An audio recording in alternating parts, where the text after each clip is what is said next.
మహేంద్ర కోరిక చాలా గట్టిదిరా. ఖచ్చితంగా అనుకున్నది నెరవేరి తీరుతుంది.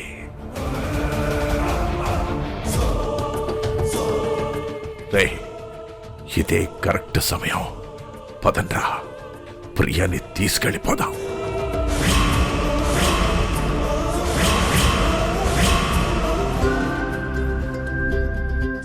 అమ్మా, పూజ సవ్యంగా జరిగింది.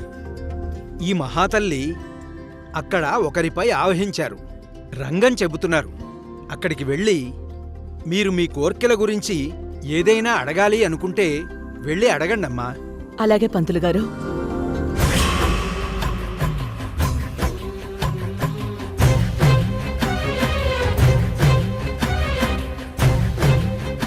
తేజ, ఇక్కడే నిలబడ్డావేంటి? పద వెళ్దాం, పద. మీరెళ్ళండి చిత్ర, నేను అమ్మవారి ముందు కాసేపు కూర్చుంటాను. ఎందుకో తలంతా భారంగా ఉంది. సరే, కూర్చో.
అన్నా, మిస్ అయింది కదా? మిస్ అయింది ప్రియ కాదు, మనం. పొరపాటున రానమ్మ కంటపడుంటే ఇప్పుడిలా మనకి మాట్లాడుకునే అవకాశం దొరికేది కాదు. మరి ఇప్పుడు ఎలా అన్నా? మేడం ప్లాన్ లాగే నీ ప్లాన్ కూడా ఫెయిల్ అయినట్టేనా? నోర్మైరా, సమయం దొరక్కపోదు. ఖచ్చితంగా మనం ఎదురు చూస్తున్న సమయం మనకు దొరుకుతుంది. అప్పటి వరకు ఎదురు చూద్దాం. రై, డాన్స్ చేయండి.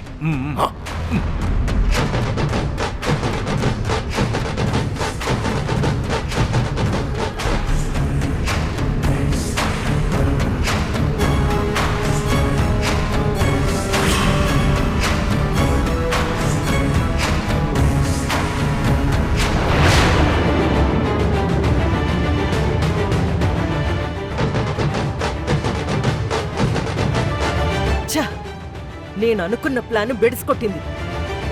ఆ రాణమ్మని బోనం ఎత్తకుండా ఆపలేకపోయాను. అలాగే తనని మధ్యలో బోనం దించకుండా కూడా నేను అడ్డుకోలేకపోయాను. అలా అని నేనేం చూస్తూ ఊరుకోను. అవును మేడం, నేను కూడా చూశాను. ఆ రాణమ్మ చాలా పట్టుదల మనిషిలాంటిది. దాని పట్టుదలేంటో నేను చూస్తాగా. పట్టుదలంట, పట్టుదల.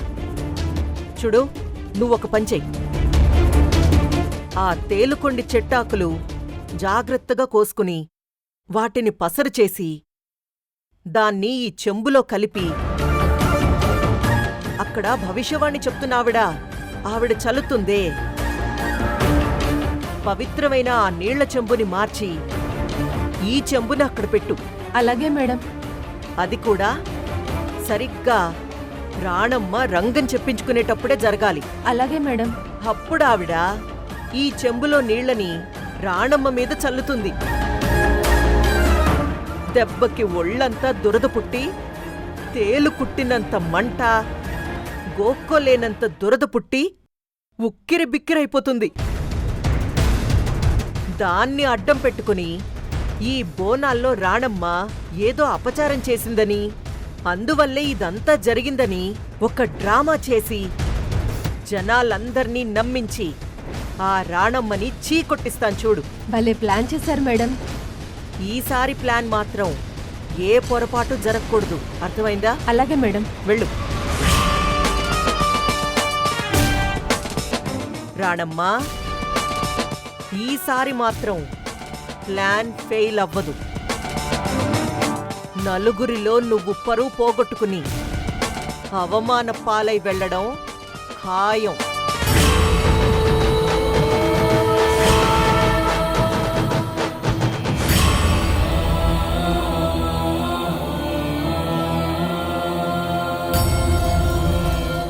అమ్మా తల్లి, మా అబ్బాయి కళ్యాణ్కి మా కోడలు కార్తీకకి పెళ్ళెప్పుడవుతుంది? ఏదైనా మంచి ముహూర్తం ఉంటే మీరే చెప్పండి. వాళ్ళ పెళ్ళి ఇక్కడే చేసేస్తాం. అవును తల్లి, ఇక మీరే చెప్పాలి. ఇప్పటికీ మీ అబ్బాయి పెళ్లి ప్రయత్నంలోనే ఉన్నాడు. ఖచ్చితంగా రాబోయే పెళ్లి ముహూర్తంలో మీ అబ్బాయి పెళ్లి జరుగుతుంది.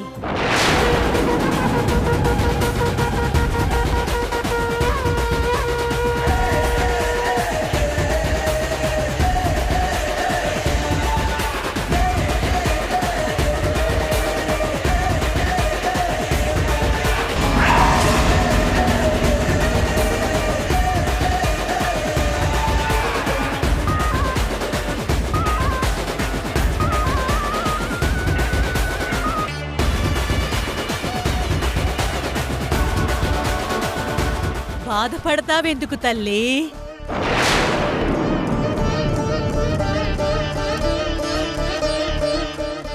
తల్లిని నేనున్నాను కదా.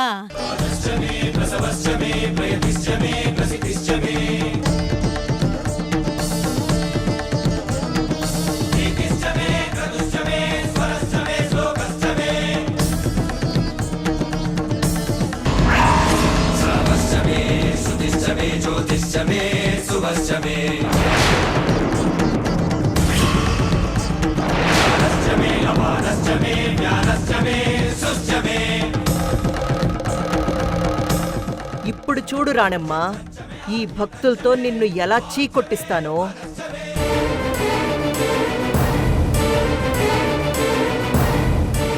నా బాధ నా గురించి కాదు తల్లి. ఆ అమ్మవారిని అడిగినా, అమ్మవారు ఆవహించిన మిమ్మల్ని అడిగినా నాది ఒకటే ప్రశ్న: నా పిల్లలు నాకు కావాలి. నీ పిల్లలు చాలా అదృష్టవంతులు తల్లి. నువ్వు కూడా చాలా అదృష్టవంతురాలివి.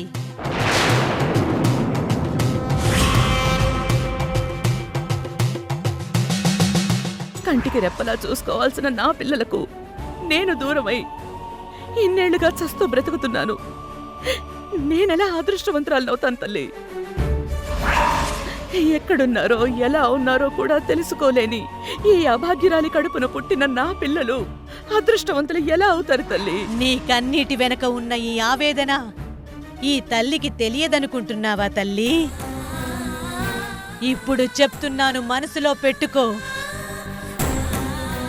కన్న తల్లికి దూరమైన నీ పిల్లలు ఆయువు చెల్లలేదు తల్లి. నీ కన్న పేగుని కాలం ఏమీ చెయ్యలేకపోయింది. కాలి దెబ్బకు తగిలిన విత్తనాల్లా నువ్విక్కడా వాళ్ళక్కడా పడిపోయినా ఆ విత్తనాలు నేడు పచ్చని చెట్లై బ్రతికే ఉన్నాయి తల్లి.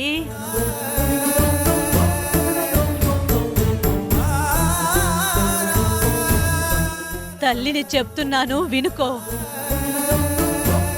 నీ పిల్లలు నిండు నూరేళ్ల ఆయుష్తో బ్రతికే ఉన్నారు.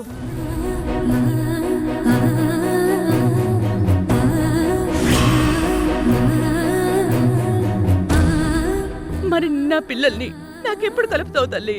ఎప్పుడు కలుపుతానా?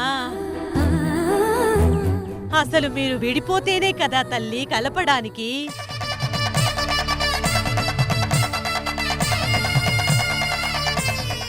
నువ్వు అడుగులు వేసే దారిలోనే వాళ్ళు నడుస్తున్నారు.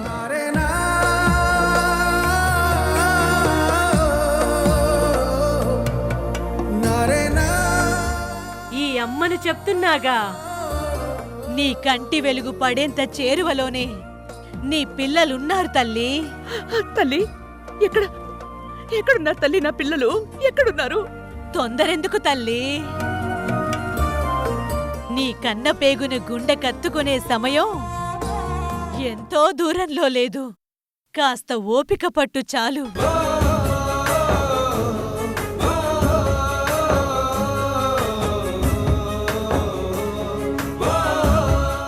ఎదురుచూపు ముగిసే ఘడియ వచ్చేసింది. ఇది ఈ జగన్మాత శాసనం. చాలు చాలు తల్లి. ఈ కన్న తల్లి గుండెకి ఈ ఒక్క మాట చాలు. నా పిల్లలు క్షేమంగా ఉన్నారని సాక్షాత్తు ఆ జగన్మాతే నాకు అభయం ఇచ్చాక నాకింకేం కావాలి?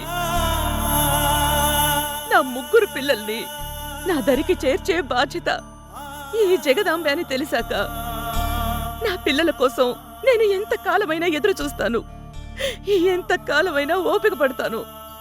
తథాస్తు.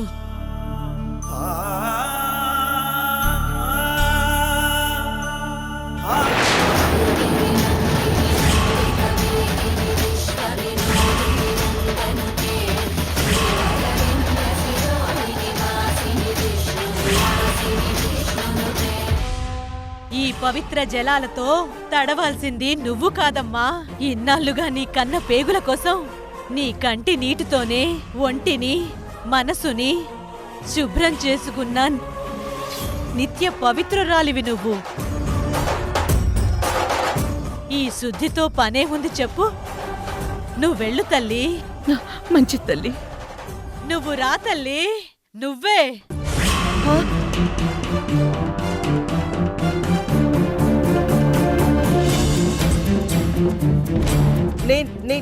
నేనా? అవును తల్లి, నువ్వే. రా తల్లి. నేనెందుకు? చూడు, నాకిలాంటి వాటి మీద నమ్మకం లేదు. నేను రాను, నేను వెళ్తున్నాను. అమ్మగారు, సాక్షాత్తు అమ్మవారే మిమ్మల్ని రమ్మని పిలుస్తున్నారమ్మా. ఎంతో అదృష్టం చేసుకుంటేనే గాని ఈ పుణ్యం రాదు. రామ్మా. నేను రాను, నాకు నమ్మకం లేదు.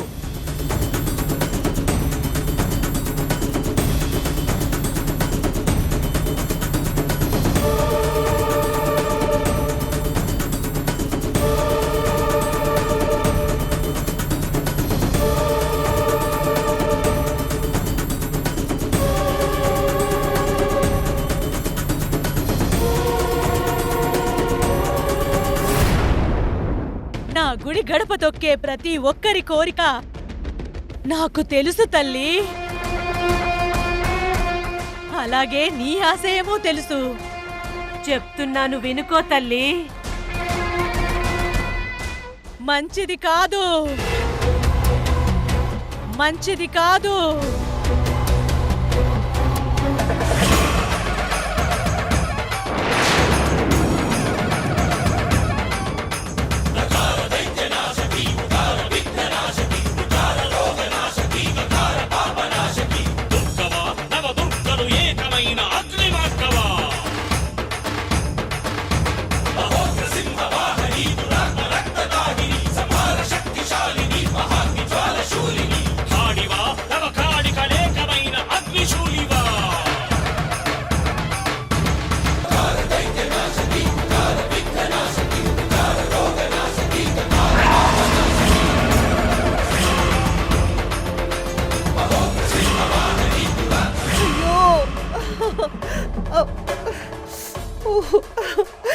ఈ తేలుకుండా ఆకులు నూరించింది ఆఖరికి నా మీద చల్లించుకోడానిక. అయ్యో, నా వల్ల కావట్లేదే దేవుడా. అయ్యో,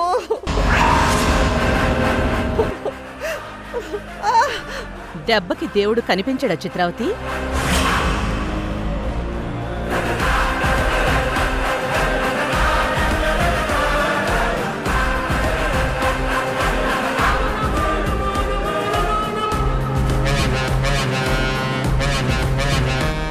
మరేం పర్వాలేదు, నేనేమనుకోను.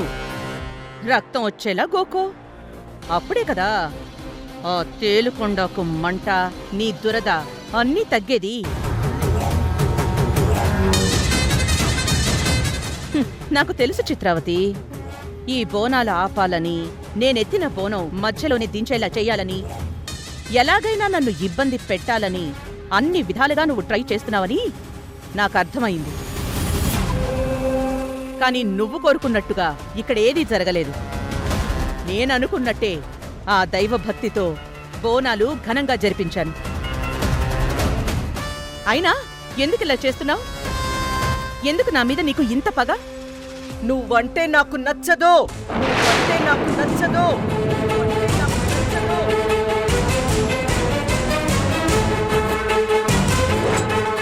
నువ్వెవరు నా తేజ కోసం బోనం సమర్పించడానికి? మొక్కు నాది కాబట్టే బోనాలు జరిపించాను. ఆ సంకల్పంతో ఆ అమ్మవారికి బోనం సమర్పించేశాను. నా బాధ్యతను పూర్తి చేశాను. పైగా నా పిల్లల్ని నేను చేరుకోబోతున్నాను అనే ఆనందంలో ఉన్నాను. కానీ ఇలా చేయడం వల్ల నువ్వేం సాధించావు? చూడు చిత్రావతి, ఈ సృష్టిలో భగవంతుడి శక్తి ఒక్కచోటే ఆగిపోదు. సందర్భాన్ని బట్టి, కాలాన్ని బట్టి అది రకరకాల రూపాల్లో బయటపడుతూనే ఉంటుంది. ఈశ్వరాజ్ఞ లేనిదే చీమైనా పుట్టదు అంటారు. ఆ నానుడి ఏదో ఊరికే రాలేదు. ఆ పరమేశ్వరుడు ఈ జగత్తుని ఎలా నడిపిస్తున్నాడో తెలిపే పరమ రహస్యమది. కాని అది తెలియని నీలాంటి కొందరు అజ్ఞానులు దైవాన్ని నమ్ముకున్న నాలాంటి నికార్సైన భక్తులకు కీడు చెయ్యాలని, అపకారం తలబెట్టాలని చూస్తున్నారు.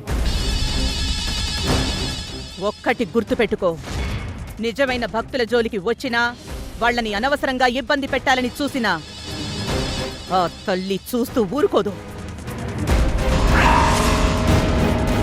నిజమైన భక్తులకు ఆ దేవుడికి మధ్య ఇలాంటి కుట్ర చేసి ఇలా ప్రతికూల వాతావరణాన్ని సృష్టిస్తే ఆ దేవుడు సరాసరి దాన్ని వాళ్ల మెడకే చుట్టుకునేలా చేస్తాడు. చేసిన తప్పులకి సొంత అనుభవంతో శిక్ష అనుభవించే వరకు వాళ్ళకి ఈ విషయం బోధపడదు. నీకులాగా. అయ్యయ్యో, తప్పు చేసేశానే, ఆ రోజు నేను చేసిన తప్పు వల్లే నాకిలా జరిగింది అని తెలుసుకునే సమయానికి అప్పటికే కాలం చెల్లిపోతుంది. పక్కనున్న వాళ్లు బాగుపడకూడదు అని పన్నిన పద్మవ్యూహాలే ఆఖరికి పన్నిన వాళ్లకే ఉరితాళ్లై బిగుసుకుంటాయి. ఇది ఆ జగన్మాత రాసిన దైవ శాసనం.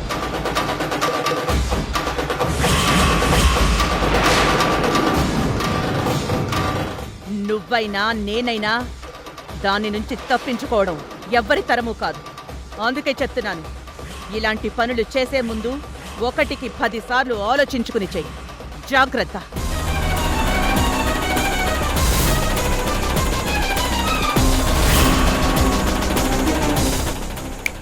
చిత్రావతి, నేను నీకు నచ్చకపోవచ్చు. ఎన్నో సంవత్సరాల తర్వాత ధర్మతేజ గారి ఇంటికి వచ్చి నీ పిల్లల్ని చేరుకున్నావు. వాళ్ళకి నచ్చెట్టుగానైనా ప్రవర్తించు.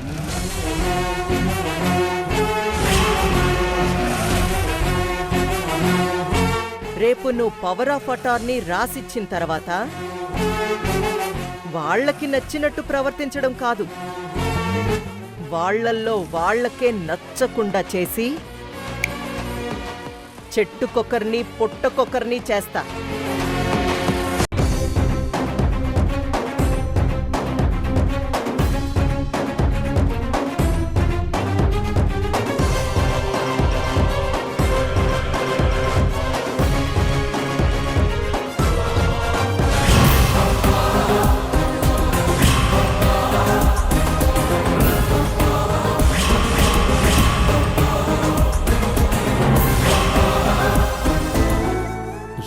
ఏమైనా అనుకున్నా పర్వాలేదు తల్లి. నా మనసులో మాట, నా బాధ నీకు తెలుసు. నువ్వు నన్ను అర్థం చేసుకుంటావని అనుకుంటున్నాను. అలాగే కావేరి కూడా నన్ను అర్థం చేసుకునేలా ఆశీర్వదించు తల్లి. నాకింకో దారి లేదు.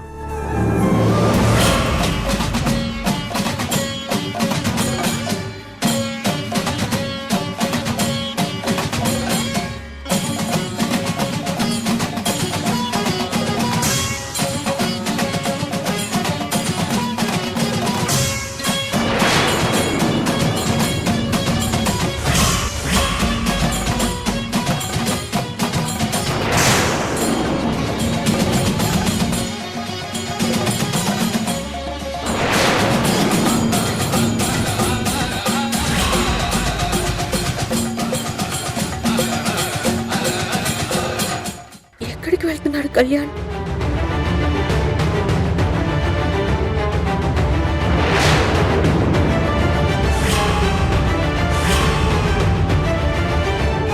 తాళి తీసుకుని కావేరి దగ్గరికి వెళ్తున్నాడు. తన మెడలో ఆ తాళి కట్టేస్తాడా ఏంటి?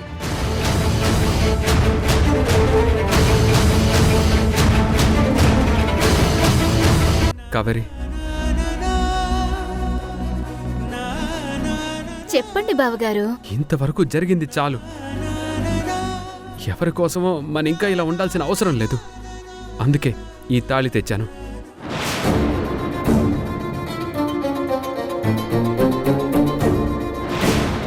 ఎందుకు? ఈ రోజు మనం పెళ్లి చేసుకోబోతున్నాం.